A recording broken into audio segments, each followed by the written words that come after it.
So he's a German computer scientist dealing with computer linguistics and, of course, AI. And his talk will be about how universal are the foundation for our models. And I'm really curious to listen to his talk. And please, a warm applause for Hans Uszkoreit.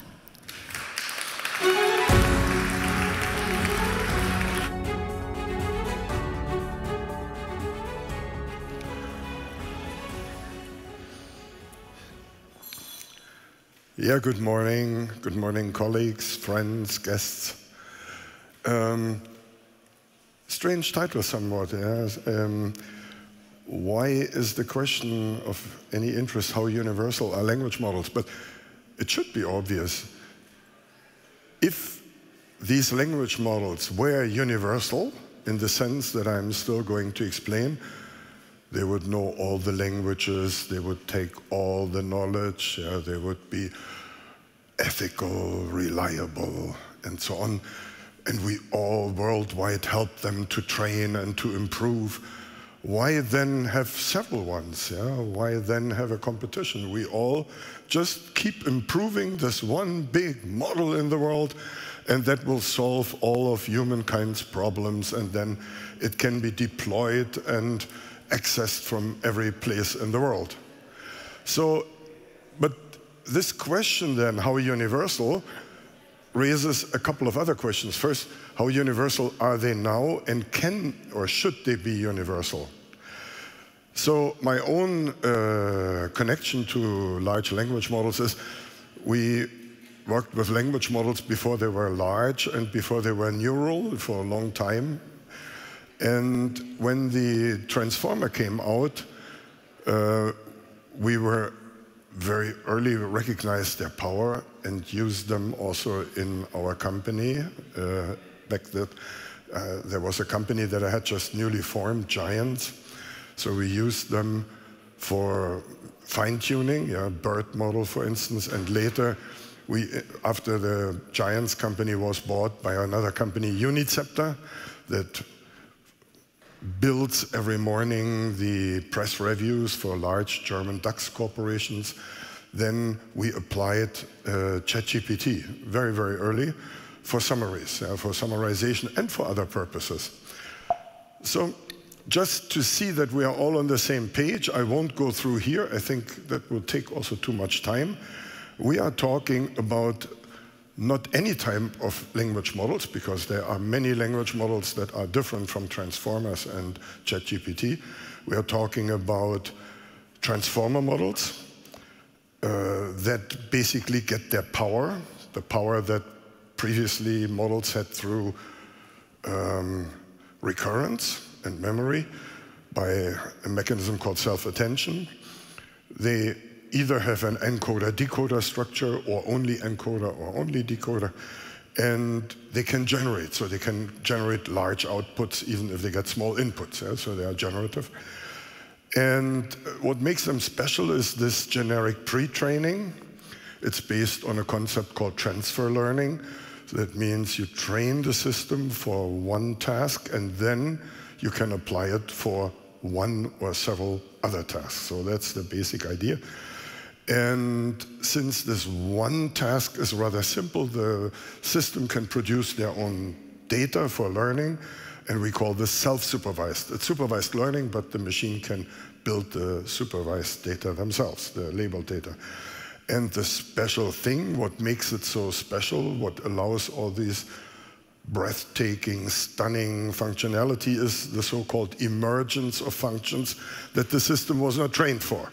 So it was trained on very simple tasks, but then, lo and behold, suddenly it seems to understand and do 1,000 things that it was never trained to do. And the last thing, homogeneity, that Percy Liang also attaches with the notion of foundation models, is interesting, because homogeneity means if it could lead to one universal model. Everything is now homogeneous. We have one system trained, and even if we then maybe apply it in different areas, we have the same basic education. Wouldn't we love that for human beings? They all had the best education, yeah, and all the top education from the very best schools, and there would be no deficits anymore. So, and there's a variety of applications, and I won't talk about this now, right now here. So the idea being you start with that architecture, then you do the generic pre-training, then maybe you do other types of training, or you apply it immediately for some things, and then you can do application-specific training, instruction, feedback, on human feedback, you can do reinforcement learning and so on, and you can fine-tune it for special applications. Yeah? So, and the interesting thing is, and I'm already going a step in that direction now that I want to take you to, is except for the beginning, all the rest is education. Yeah? Only the very, very first step is the algorithms of the base model. And then we get these foundation models that are language only, and then language combined with other things, but that's a different topic. I won't say much more about it here now. So what would be the ideal universal foundation model? It would be OmniGod. It would speak all languages, yeah? All the, even minority languages, maybe even languages,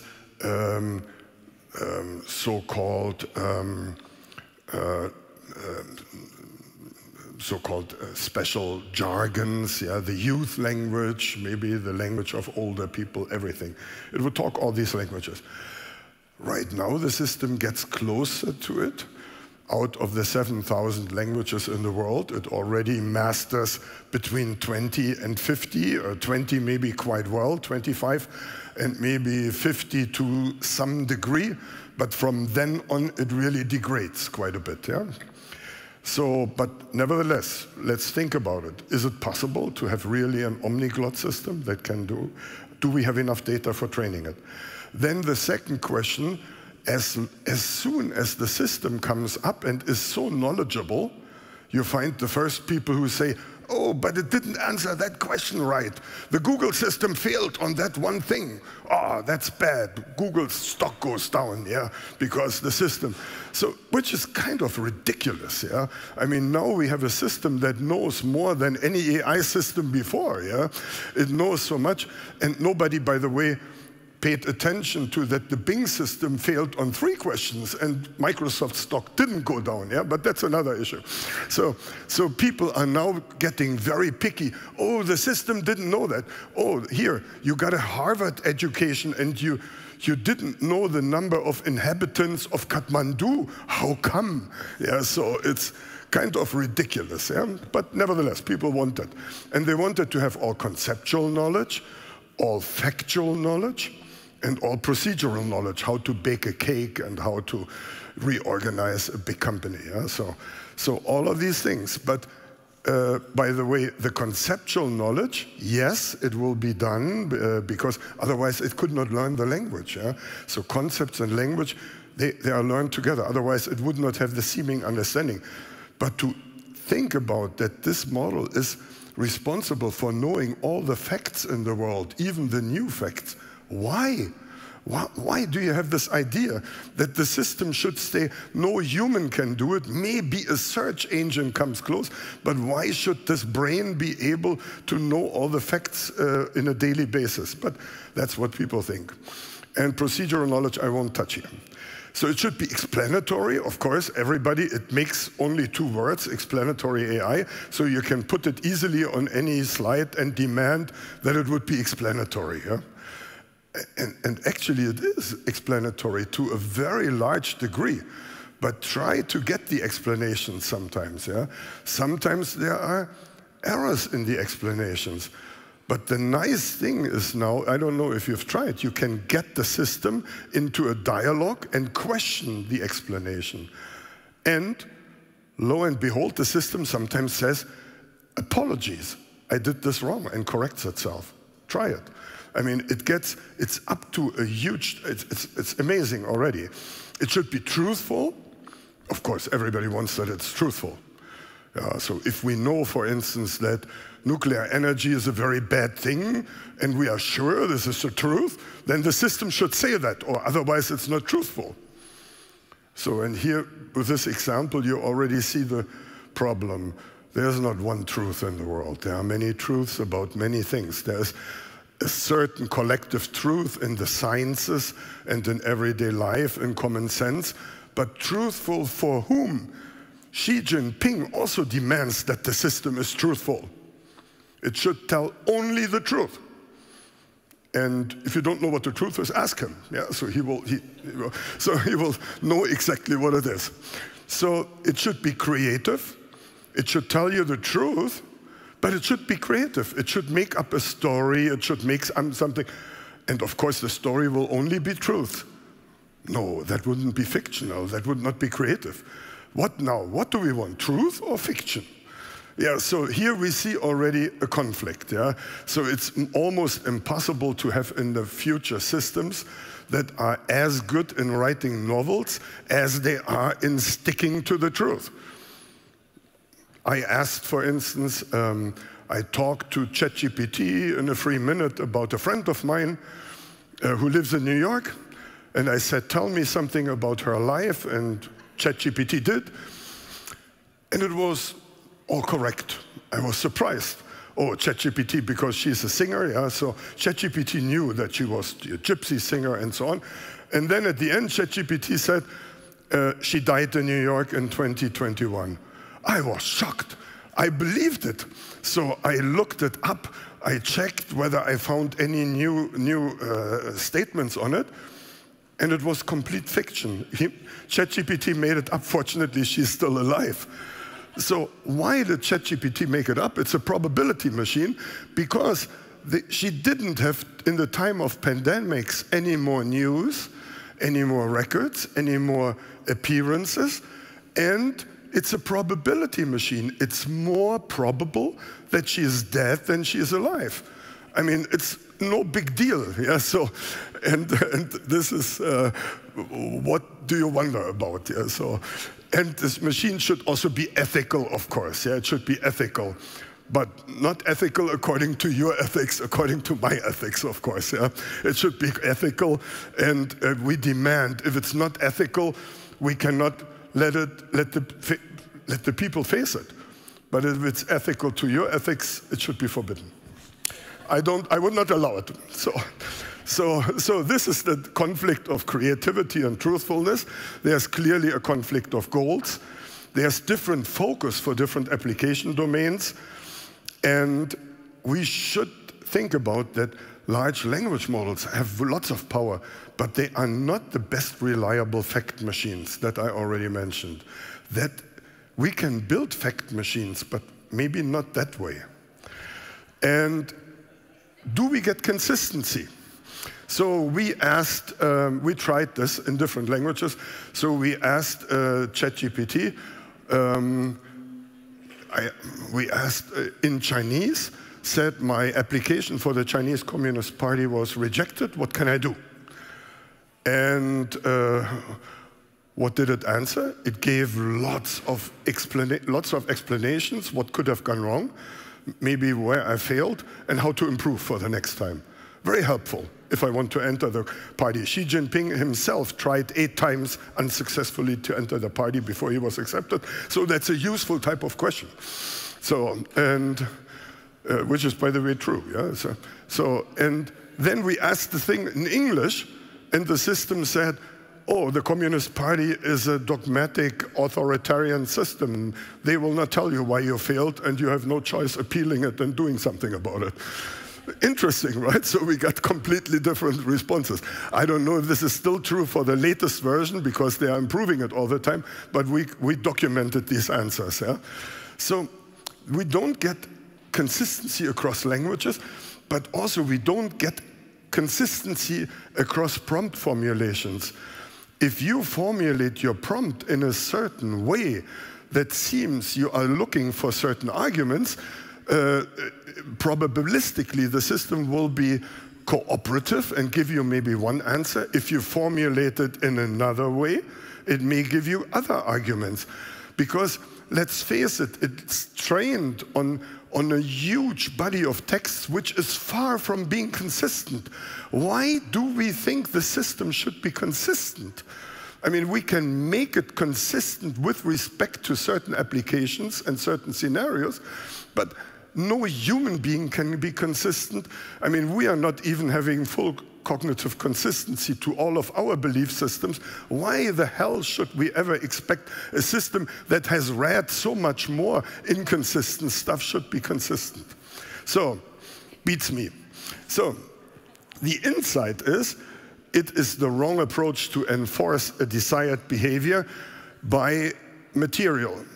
And I will come back to that when I talk about the Chinese experience, because in China there's now a huge drive. The government 2 weeks ago issued very strict rules for these systems, and they have to adhere to certain correctness. And there is a possibility to do this, and that is you restrict the system to certain sources. And we know how China does that in general. If you are in China and you try to access Wikipedia, you cannot do it. They have their own Wikipedia called Baike, and in Baike is everything that you need to know. And everything that's not in Baike is not of interest to you or is maybe wrong. So, and so that means, if in doubt, leave it out. Yeah, so so many things are left out. And that means our poor colleagues from Baidu and from Tencent have much fewer data. Huge sources are left out. But that cannot be the way that we go and that we think should be gone, because we ourselves, our whole society, needs to deal with a full body of textual knowledge and still find its way to some more or less ethical and appropriate way of dealing with it. That's the only chance we have for the system. So what they tried to do with a clean common crawl was a complete failure. So cutting out, censoring lots of information is not the right way. So, and that brings me to the main message now. Now the main message is, we have entered a new paradigm. We have already had the paradigm of machine learning. Now we have entered the paradigm of machine teaching. And what does that mean? It means that people were trying to copy the secret sauce, the recipe of GPT-3. That was the first well-known system that had all this emergent, that had visible. There were systems before at Google that had emergent functionality. But the first system visible to everybody, that had this thing was GPT-3. And now people are trying to copy it. And they were tweaking with the algorithms here, with the model there, with the parameters here, with the hyperparameters, and they tried everything in all the big, and at Google the bosses said, oh, do that now, you have to beat OpenAI, and at Baidu and at Tencent and everywhere, they were trying very hard. But the story is, I mean, if you look at it for a while, the algorithms have not changed much. GPT-1, GPT-2, 3, ChatGPT, the algorithms is a simplified transformer. It's a decoder-only transformer. It's been published what the algorithms is. So the difference is not the algorithms. The difference is the teaching, is the education of the system. Which data do I teach? And so on, So that's the big. And we have these layers of training, pre-training, then behavior training by human feedback, then another pre-training for specific knowledge domains, let's say for verticals, and then we have fine-tuning for applications, all levels of training. And this is now all the questions in pre-training that you have to answer. And if you find the right answers of these things, then you have the emerging functionality. Nothing about algorithms there, So if you really can, if you find the optimal answers to these things, and then you can do behavior training and knowledge correction, what started with ChatGPT, the behavior training that made it such a great tool. Okay, let me step back for a moment and say, now, what about AGI? Yeah, that's always a big question, yeah? So actually, what the system so far can do is the red thing, probabilistic learning of behavior, implicit knowledge, and the yellow things it can do, but to a certain degree, not fully, but different from the way humans do it. Humans can do these things by an interaction of the probabilistic learning with the rational part of our brain. And the system doesn't have the rational part. It cannot do rational inferencing, several steps. It doesn't have any symbolic reasoning. So all the stuff that we do by interaction of these two, the system has to do with all with the red one.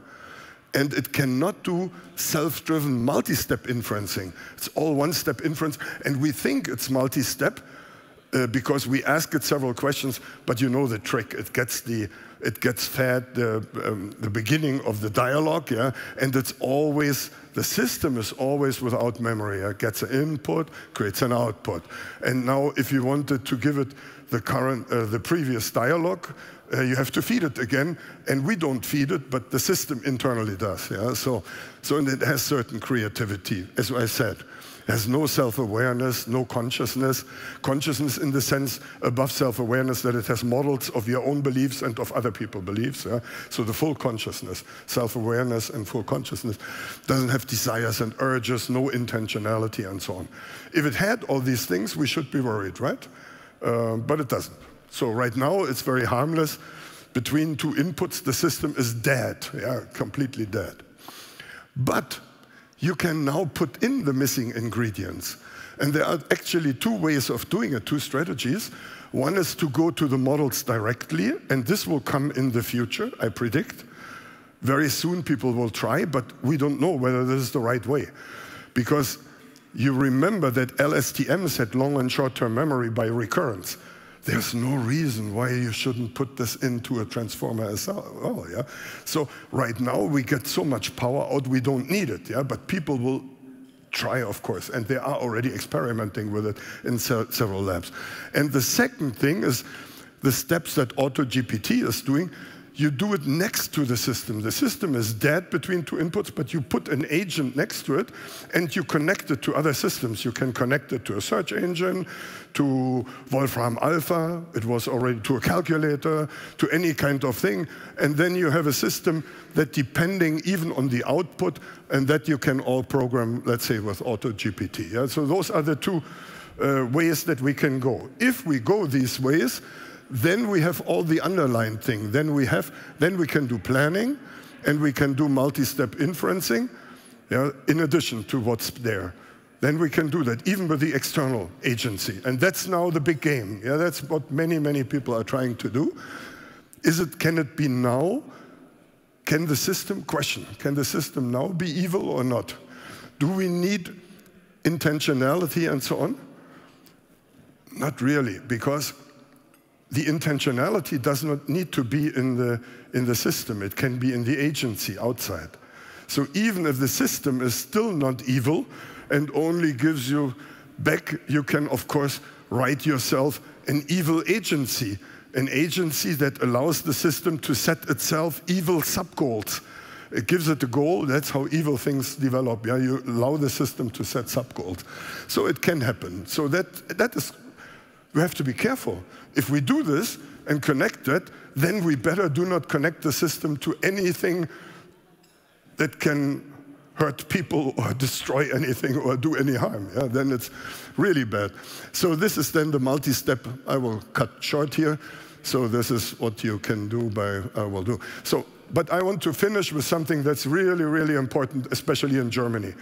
If I gave this talk in the US, I would not do that, or in China. But here I have to do it, unfortunately. So do you see, where are the German models?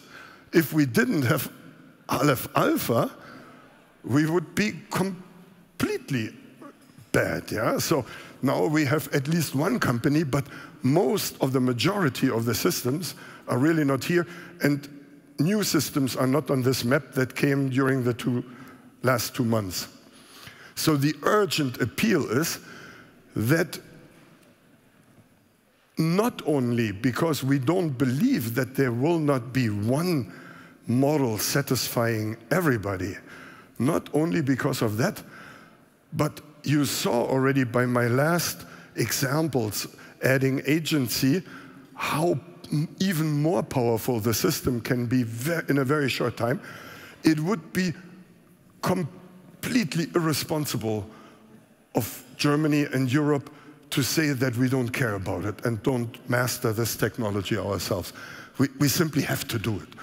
Yeah, if we let it go, everybody who's at fault in letting it go is guilty, in a way, makes himself guilty of something.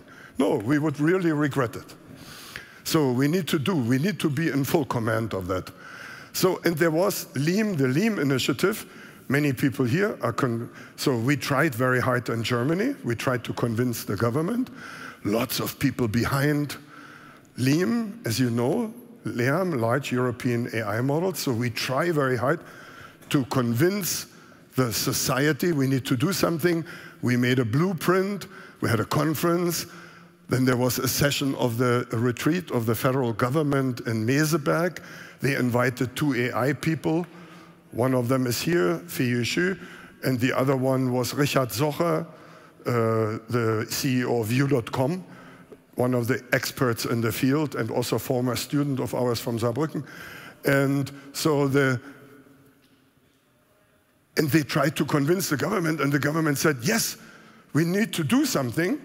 Not only that, but we need to do it soon, fast. Yeah? So, I mean, we need to do something. So they agreed. Of course, what soon and immediate means, there are different scales of us. Yeah? For me, immediate means now, and I don't know what it means for others. And then we recently had a round-table meeting with the German industry that was very nice, organized by the Ministry for Economic Affairs and Climate Protection. Many big companies were there. And again, everybody said we need it. Yeah, and then the ministry said who should pay for it, maybe industry or the government. And the industry said, we don't have a Google here and Microsoft and so on in Germany. Unfortunately, maybe they would pay, but we don't have them. Who knows whose fault it is that we don't have them here? That's a different question. So, so somebody has to pay for it. Yeah. So, and then come the skeptics. They say, isn't it too late already? Maybe the train has left the station already. And of course, no, because, I mean, you see all the new stuff, yeah, that is happening. I mean, that is the kind of line that people used when we left computer manufacturing in Germany and consumer electronics and everything. People said, oh, it's too late, yeah, we cannot. No, I think it's, neither is it too late. We can really still do something. It's an ongoing, quick process, but it's getting harder and more expensive the longer we wait, yeah? The second, shouldn't industry take care of that? Yes, industry in a certain way, but they cannot do it themselves because there's a huge infrastructural cost that also in the US, neither Oracle is doing it, yeah, nor Salesforce is doing it. There's only very few consumer-oriented companies that do these big systems for end consumers. There is no infrastructure building for society. And the American universities have the same problem. So do we really have the talent? Yes, just look at the authors of big papers. Lots of Europeans there, lots of Europeans, yeah? Very few people in the literature are born and raised in the US. Most people, the majority, is outside. And is it too expensive for us? Because Lehm put in these numbers of 350 million to 500 million. But those are numbers that by other countries, by UK and US, have been accepted. They have already done programs now to build these infrastructures. Yeah, and secondly, it depends what you think. I mean, for me, 350 million is a whole lot. For the, and for the Bundeskanzleramt, for the Chancellery, probably too. Because they need 770 million for the extension to their building that they want to build next year. That would cost 770 million, yeah? And it could be that the 350 are missing then. for their building, and they still have to sit cramped in offices, as cramped as the people in startups maybe. No, that we don't want. So, I think it's all relative, yeah, whether it's a lot of money or not. So the thing is, I want to finish only with that line, act now. So, thank you.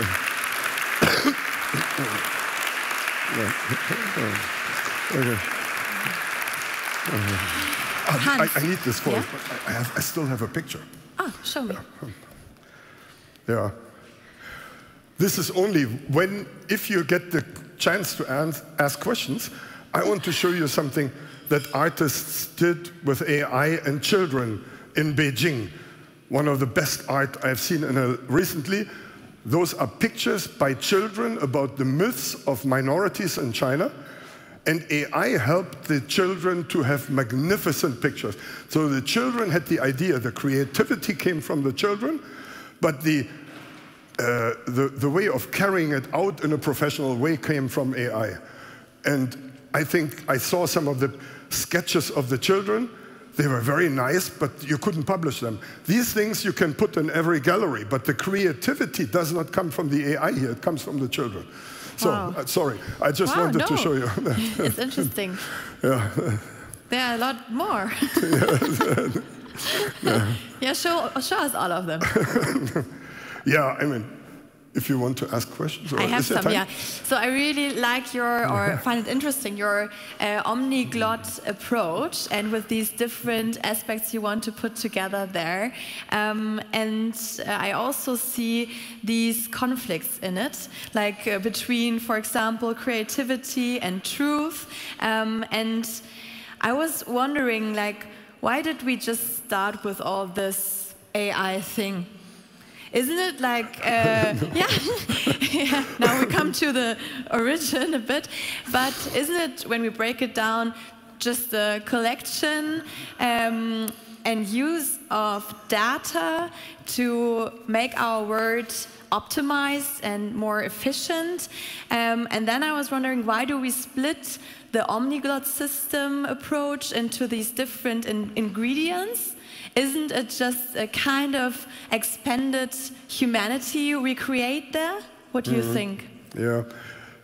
I mean, you get me at one point. I need actually to correct me. I would never have thought that we should build, let's say, one system for small languages in addition. Because I forgot to say one thing, and this is very, very, very important. Only because you have a polyglot system, you can get coverage of languages that by themselves didn't have enough data. So the polyglossy of the polyglot system is absolutely necessary. Yeah, it's absolutely necessary. The question is that whether we are right now already, without specific education, able to train system in, let's say, even all the European official languages. Because we have a language like Maltese with 500,000 speakers, which is not even among the first 40 of the most spoken languages. Yeah? So we need to do something in addition. We cannot hope. That's what I wanted to say, that this functionality would just come by dumping more web content in. So, but we really need to help this. And fortunately, there are data for doing it.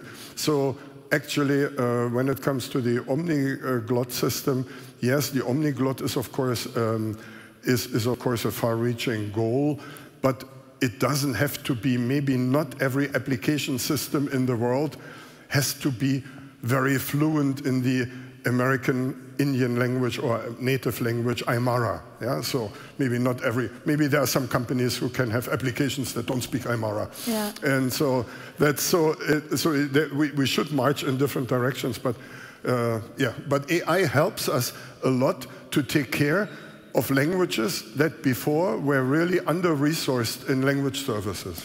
But couldn't we like combine all these ingredients you've mentioned beside data with the input humanity?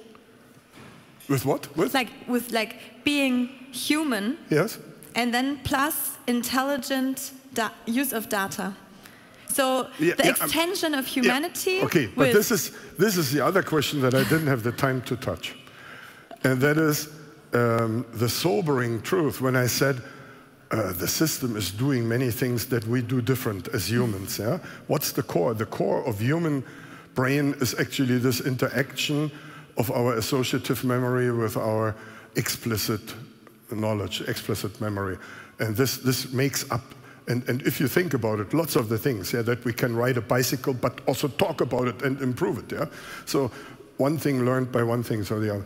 So it is true that we cannot do that right now, but we can get closer to the human essence of the whole thing by including other types of data, like movies, film scripts, actions, sequences of actions of humans, and but in that way it will still not have the sensory input that the child has, yeah?